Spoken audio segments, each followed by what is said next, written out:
Yep, we care deeply and always will about protecting minorities, protecting religious rights everywhere.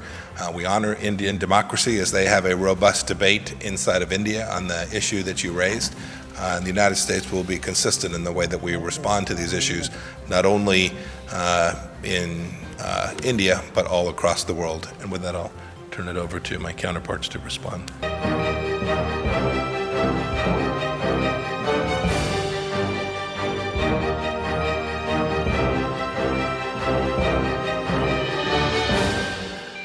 Hello, नमस्कार, आदाब, सत श्री अकाल और अस्सलाम वालेकुम। मैं मोहम्मद अहमद काज़मी लेकर आया हूं आपका पसंदीदा कार्यक्रम नज़र दुनिया पर। देश भर में नागरिकता संशोधन अधिनियम यानी CAA और राष्ट्रीय नागरिकता रजिस्टर NRC के खिलाफ विरोध प्रदर्शन जारी हैं।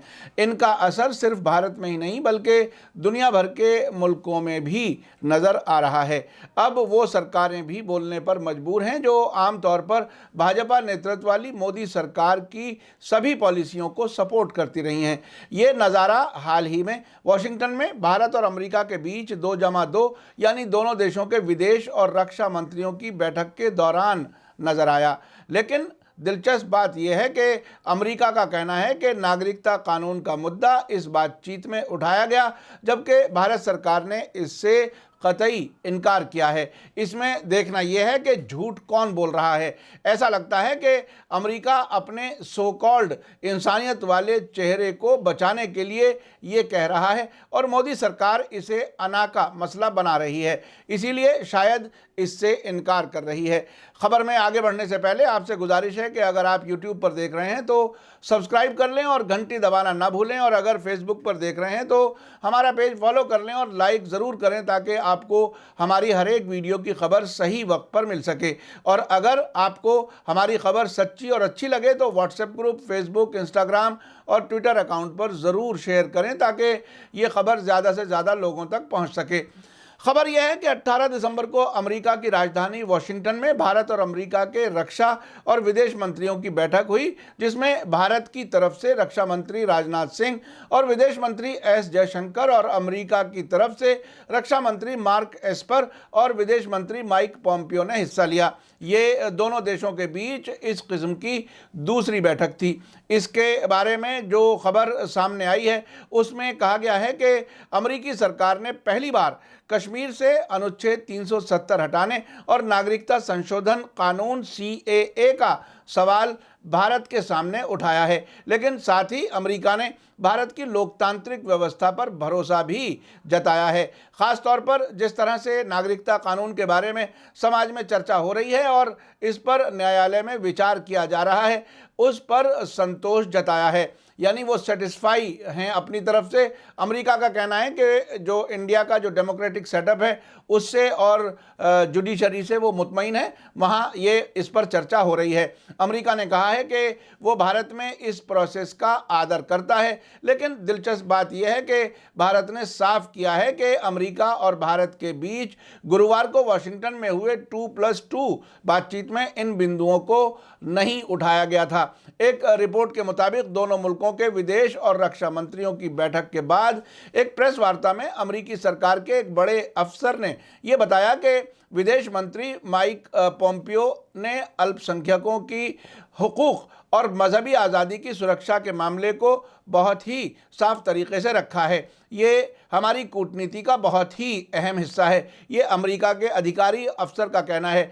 अमेरिकी अफसर ने कहा कि उनके विदेश मंत्रालय और विदेश मंत्री की नीति में भी इसे ख़ास जगह दी गई है, लेकिन विदेश मंत्री इस बात को भी मानते हैं कि भारत एक मजबूत लोकतांत्रिक देश है। इस नागरिकता संशोधन कानून यानी CAA के बारे में भारत में काफ़ी बड़े पैमाने पर चर्चा हो रही है। न्यायालय भी उसकी समीक्षा करेगा। पॉलिटिकल पार्टियों की तरफ से उसकी मुखालिफत की जा रही है। मीडिया में भी इस पर चर्चा हो रही है।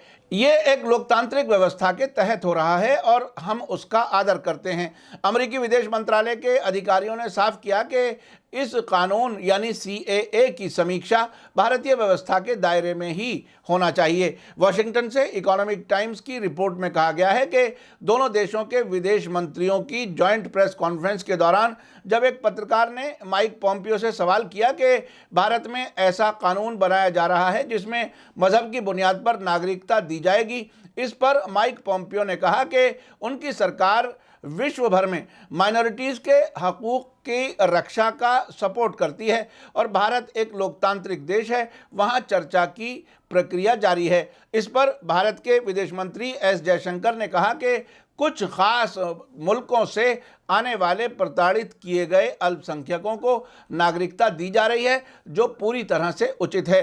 अमेरिकी विदेश मंत्रालय की तरफ से पहली बार इस तरह का रिएक्शन आया है। इसके पहले अमेरिकी सरकार के एक दूसरे डिपार्टमेंट जो मजहबी आज़ादी से जुड़ी हुई है ने नागरिकता कानून पर बेहद कड़ी प्रतिक्रिया यानी बहुत सख्त रिएक्शन जताया था। रिपोर्ट ऐसी भी है कि कश्मीर के अनुच्छेद 370 हटाने के बाद के हालात और अभी तक कई राजनेताओं के हिरासत में होने का सवाल भी उठाया गया है। इधर नई दिल्ली में विदेश मंत्रालय के अफसरों का कहना है कि 5 अगस्त 2019 को कश्मीर में अनुच्छेद 370 की समाप्ति के बाद से ही भारत लगातार अमेरिका के कांटेक्ट में है।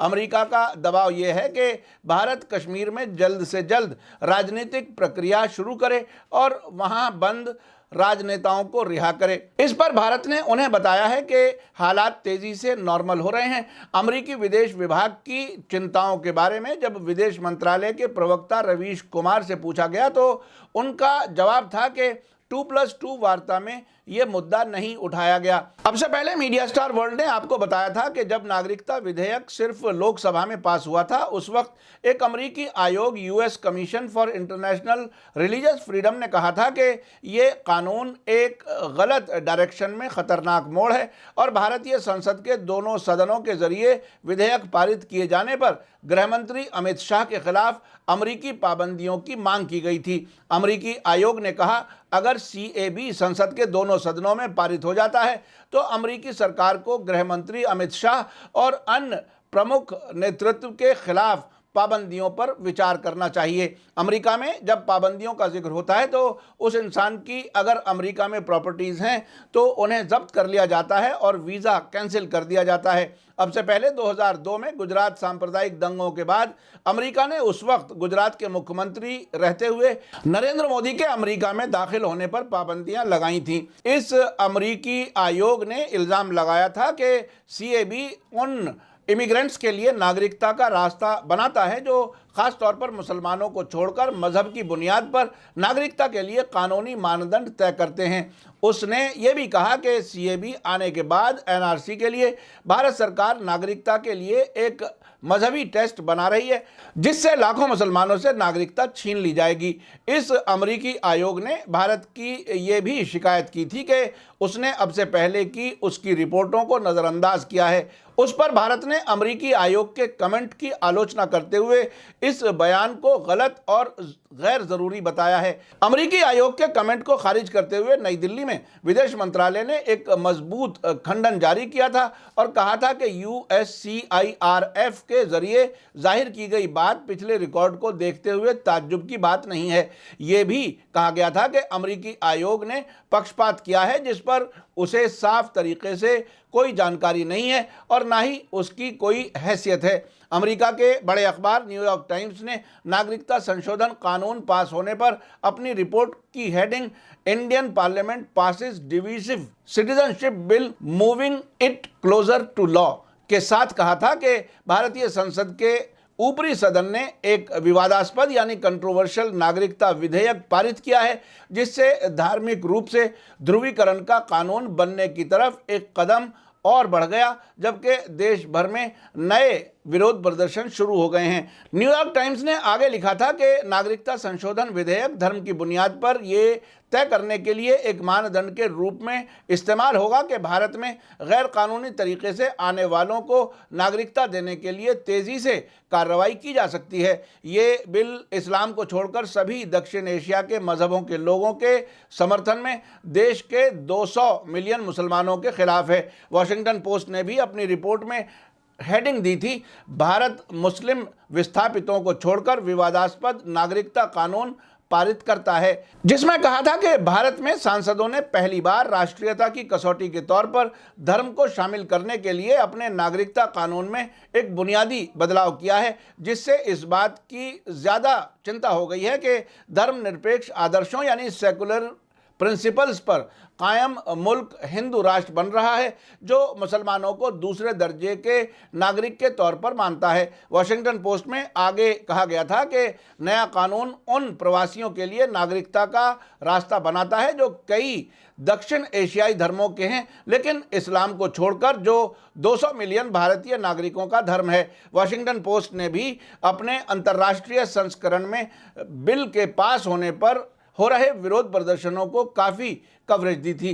भारत की जानी मानी पत्रकार बरखा दत्त के जरिए लिखे गए आर्टिकल को एक संपादकीय के तौर पर छापा था, जिसकी हेडलाइन भारत ने खुद के लिए पाकिस्तान की छवि बनाई। देखा आपने, ये सारी बहस सामने से अच्छी लगती है। अमेरिका ये दावा करता है कि वो अल्पसंख्यकों यानी माइनॉरिटीज़ के हक़ की रक्षा करने को प्रायोरिटी देता है, लेकिन हकीकत ये है कि अभी तक ऐसा कोई रिएक्शन नहीं आया जिसमें माइनॉरिटीज़ के हक़ को सपोर्ट मिलता हो। अमेरिका जिस इजराइल को सपोर्ट करता है, वहाँ फ़िलिस्तीनियों को स्टेटलेस बनाया गया और दुनिया भर के यहूदियों को इजरायली नागरिकता दी गई। ऐसा लगता है कि जिस तरह से भाजपा हमेशा कहती रही है कि वो इजराइल से ये सीखना चाहते हैं कि उन्होंने आतंकवाद का सामना कैसे किया, उससे आगे की बात है। इसका मतलब आप सभी समझ रहे होंगे। हमें ये याद है कि जनवरी 1992 में भारत और इजराइल के डिप्लोमेटिक रिलेशन कायम हुए थे और उसी साल के आखिर में 6 दिसंबर को अयोध्या में उग्र भीड़ ने भाजपा नेताओं की मौजूदगी में मस्जिद को ढाया था। और इन गुजरे हुए वर्षों में क्या क्या हुआ सब आपके सामने है। अमेरिका जितना भी कह ले कि वो इंसानियत और माइनॉरिटीज़ के हक़ का सपोर्ट करता है, इन सभी बयानों पर कैसे यकीन किया जा सकता है।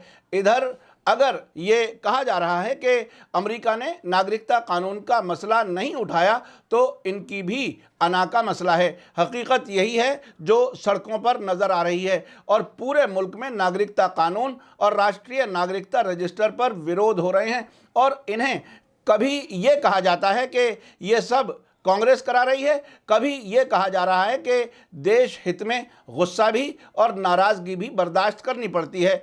यानी सब कुछ इन्हीं को समझ आता है, बाकी किसी को ना तो कानून की समझ है और ना ही आपके झूठ याद हैं जो पिछले 6 साल में बोले जाते रहे हैं, जिसकी शुरुआत नोटबंदी से हुई थी और अब तक बहुत कुछ हो चुका है। मेरा कार्यक्रम कैसा लगा कमेंट्स में ज़रूर लिखें। इसी के साथ मुझे दीजिए इजाज़त। धन्यवाद, शुक्रिया, थैंक यू। जय भारत, जय हिंद।